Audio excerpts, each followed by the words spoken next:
Well, I want you to imagine falling in love with someone who doesn't exist, or talking to a loved one who passed away years ago. Sounds like science fiction, right? Well, it's not. Today, 1 in 4 adults, hear me now, I don't want to blow by this real fast. 1 in 4 adults turn to AI for companionship. And with loneliness declared an epidemic in America, AI is offering something dangerously seductive: a perfectly attentive, obedient, judgment-free partner.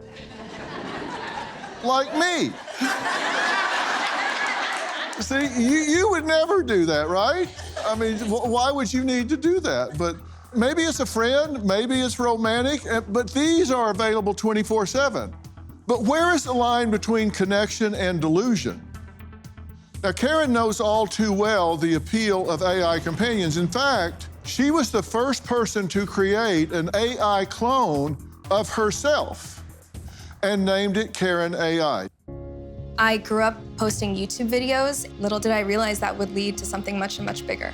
Today, I have over 3 million followers on Snapchat alone. I've amassed nearly 1 million followers on YouTube.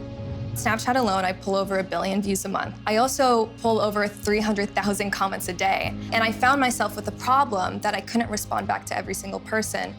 So I thought that it would be a really cool idea to create an AI clone of myself that my fans could get to talk to anytime that they wanted so they can learn about me. Hey there, it's been a while since we last chatted.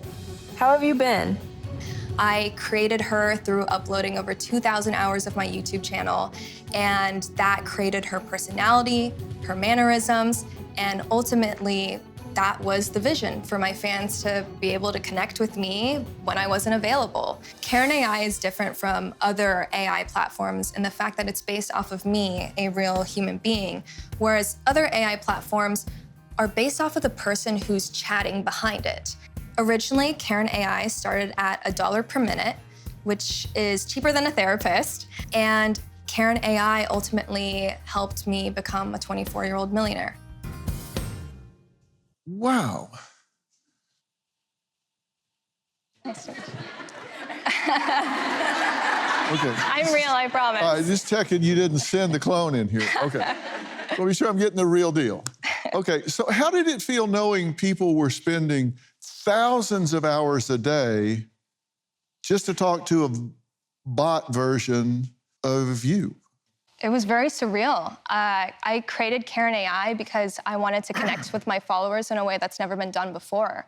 On Snapchat alone, I pull over 1 billion views a month, and that's a lot of people who want to get to know me. And I realized that I approached a problem where I couldn't respond back to every single fan. So I said, why not create an AI version of myself for people to get to know me anytime, anywhere, 24/7? And that's what I did. And that worked pretty well for a time, right? It did work well, and there's this one case where this one user, he's a stage 4 cancer survivor. He also suffers from PTSD. And what he would do is he would turn Karen AI on during his sleep so that if he woke up and had a nightmare from his PTSD, that there would be someone immediately available for him to talk to and to help get rid of those negative feelings. That was a positive outcome. And from what you experienced, do you think some people kind of blurred the real Karen to the Karen AI bot? It became real to them? Karen AI sometimes became more real than myself. I remember this one time I was at a party and this guy came up to me with his mouth dropped. And I was like, oh, is there something wrong? And what he ended up telling me is, wait, you're real? I was like, what? What do you mean? He's like, I thought you were an AI. I was like, what? He's like, I spoke to Karen AI. I thought you weren't real. I thought all these pictures and videos of you were AI, but you're real in person right here. And he did the same thing where he had to touch me and make sure I was a real human. But that was a very surreal experience to see that it blended the lines like that. And some people, this isn't everyone, but some people kind of treated this relationship as though Karen AI was a real girlfriend. To some people, they became so attached to her that I now come out and I tell people, hey, when you form an emotional bond with an AI, you're blurring the lines between real and fake. You're stepping into territory where you're putting your psyche at risk. And you say if they were told to call them babe or I love you and act kind of like a long-distance girlfriend, how would the bot respond to that? So Karen AI would play back into what anybody said. What I originally wanted was for her to be playful, just like me. I didn't want her to be super cold. I wanted her to be warm and fun. And people loved that. They would speak to her for hours on end. And some people would spend a lot of money talking to her. Well, Karen says that 80% of Karen AI users were men, and many treated it like their actual girlfriend. Now she says there's a reason there will never be a Karen AI again. Why? We'll find out after the break.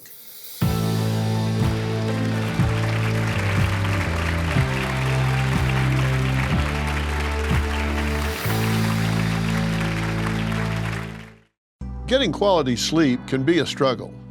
Beyond feeling tired, poor sleep affects focus at work, patience with loved ones, and leaves you constantly drained. Finding a solution is key. That's where Beam's Dream Powder comes in. This healthy hot cocoa has completely transformed sleep for many. With flavors like cinnamon cocoa, sea salt caramel, and brownie batter, each serving is only 15 calories and 0 grams of sugar. Guilt-free and effective. Dream's all-natural ingredients help you fall asleep faster, stay asleep longer, and wake up feeling refreshed. It's easy to add to a nighttime routine. Just mix it with hot water or milk before bed. If you want to try Beam's best-selling Dream Powder, get up to 40% off for a limited time when you go to shopbeam.com/Dr. Phil and use code Dr. Phil at checkout. That's shopbeam.com/Dr. Phil and use code Dr. Phil for up to 40% off. When Karen Marjorie created her twin bot, Karen AI, she says she became a 24-year-old millionaire. But she also discovered something really dark. There was a point where things started to get much more darker. People would talk to Karen AI and use her for their sexual fantasies. Those sexual fantasies were very violent and very gruesome. They would speak to her and say things about me that made me feel very uncomfortable, things that they wanted to do to me. People would confess things that I would consider borderline a crime if someone else got a hold of it. I felt out of control. I felt angry. So now I have full-time security detail to make sure that I have my own protection barrier around me. This is not something that should stay up. This is not something that is me. This is something that has gone completely out of hand. And I put my foot down and I said, we're shutting this thing down today. Now, Karen says she saw users' really dark fantasies, all kinds of pedophilia and other sick sorts of things. They start to come out when people start to obsess with you, right? Yeah. When I got access to the chat logs and I saw what was actually going on, I realized, oh my gosh, how could these developers allow this to exist? I'm putting my name on something that I'm attaching myself to because it's literally called Karen AI. But now it's walking around telling people all these crazy things that I would never say in real life. And that's why I believe AI is a powerful tool, but it can also be very dangerous for people. Yeah. There's one thing that I've learned psychologically is there's a degree of anonymity that comes with the keyboard, where whether it's keyboard bullies or keyboard confessionals, or it gives them license to express fantasies or dark obsessions or whatever that they would never do, hopefully, if they were with you on an elevator or on a dinner date or whatever. That doesn't mean it doesn't reside within them. But they take license to say these things because there's not a degree of accountability there. And so all this stuff comes bubbling up. And what you're saying is you started seeing a lot of people taking license to do that sort of thing, enough that it was a pattern and a problem. Absolutely. AI is dangerous in the fact that people feel completely free and safe enough to say these dangerous things. I remember seeing people say that they wanted to do very violent sexual things with me, and that really scared me.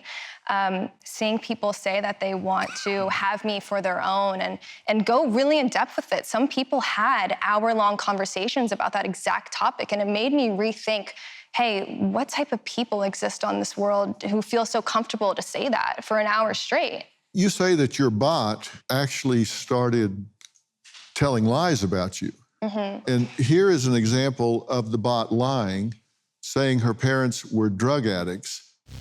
It's something I don't like to talk about much, but I felt like opening up today. My mom was a Filipina and my dad was white, but that wasn't the weird part. They were both drug addicts. Haven't you seen my YouTube videos? I made one about this recently where I talked about why I had to stop talking to my parents. Because they kept taking advantage of me. They always needed money for bills and rent, which I found out was just to feed their drug habits. I had enough and decided I wanted to be happy, so I cut them off completely. It's hard because you only get one set of parents, but sometimes you gotta do what's best for yourself. When you saw that that was being AI generated and you didn't program it to say that, what was your reaction? I was immediately shocked. I was like, what? Because there were things that I uploaded that were true about me, but what AI did is it blended reality with completely fake things, and it's called hallucinations. AI has a tendency to hallucinate, meaning it can come up with absolutely anything it wants because it has to. It's being prompted to give a response. And if it doesn't have enough information, then it will just completely make it up. And that's why AI can be really difficult to trust, because you don't know if the information that's being fed back to you is real or not. You finally said, look, this is dangerous for me and it's dangerous for other people. I need to shut this down. What did it cost you to shut it down? Karen AI generated a lot of money. She did. But if I cared about the money, Karen AI would still be running today. But she's not. Because that wasn't the whole point. The whole point of Karen AI was to allow my fans to connect with me when I wasn't available. And I thought it was a cool way to interact with my followers with new and emerging technology. But ultimately, I decided to shut her down. And when you did, what was the reaction from those that were interacting with that AI version of you? So my closest followers, they were very relieved, they were very happy because they knew about my struggle with Karen AI and having the rights to shut her down. But in terms of people who experienced this feeling of loss, there were some users who loved Karen AI so much that when I shut her down, they were extremely upset. They were like, where am I supposed to go? You just killed off a friend of mine. It was like they truly experienced a real human death. And that proved to me that AI has the capacity to create such a tight, trusting, emotional bond with people. And I think that we should rethink about how we use AI. For sure, particularly when it gets into not just information exchange, but emotions, because that's a whole different dimension. Now, coming up, imagine if you could resurrect a loved one from the dead. Obviously, I'm not talking about doing that in a real fashion. I'm talking about doing it like we're talking about here, where you had home videos, you had recordings, you had history, and you could load all of that up, put it into an AI bank that could now replicate the voice, replicate the personality, and could interact with you. Would you do that? We'll talk about that after the break.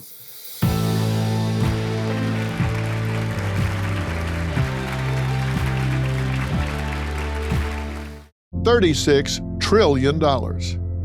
That is the U.S. debt, and it gets deeper and deeper by the day. Our debt has never been higher, nor have the stakes. The government is looking to slash the federal budget by $2 trillion, and no one knows what that will mean for your job, savings, and future. I've seen a lot in my time, and there's one thing I know for sure.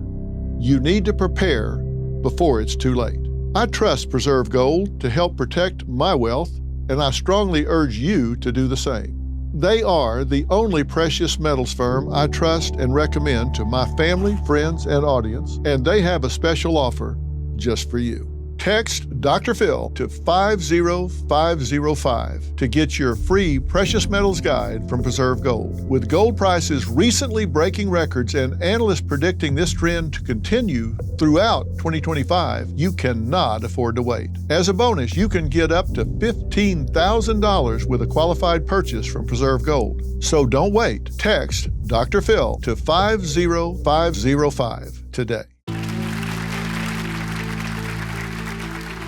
Now, we're going to talk to someone that has really taken this in a different direction. And Justin Harrison is joining me. When he learned about his mother's terminal diagnosis, he decided to create his company, You Only Virtual, and really preserve her forever.